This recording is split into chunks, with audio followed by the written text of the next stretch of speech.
लालची किसान। यह कहानी दक्षिण भारतीय लोक कथाओं में से एक है।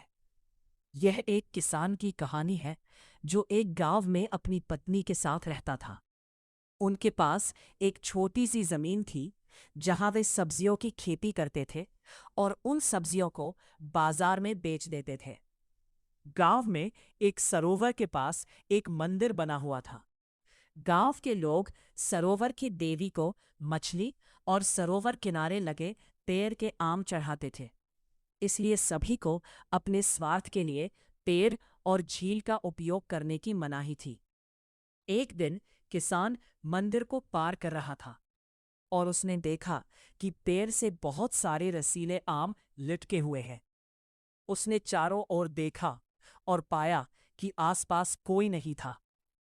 यह अच्छा अवसर पाकर उसने जल्दी से पेड़ से एक आम तोड़ा और उसे धोने के लिए सरोवर के किनारे चला गया।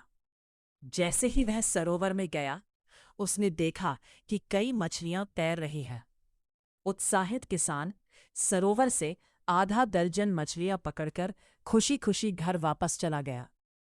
अपने घर पहुंचने पर उसने तुरंत अपनी पत्नी को मछलियां दी और उसे स्वादिष्ट भोजन बनाने को कहा। पर जब पत्नी ने मछली का पहला टुकड़ा खाया तो वह तुरंत बेहोश हो गई। जैसे ही वह बेहोश हुई, आई आवाज ने किसान से कहा कि उसे उसके लालच की सजा मिली है। किसान ने अपनी गलती के लिए माफी मांगी और अपनी पत्नी को बचाने का अनुरोध किया। आवाज ने किसान को आदेश दिया कि मछली बनाने के लिए इस्तेमाल होने वाले सभी बर्तन उसी सरोवर में फेंक दे। उसने वैसे ही किया और इस तरह उसकी पत्नी फिर से उठ खड़ी हुई।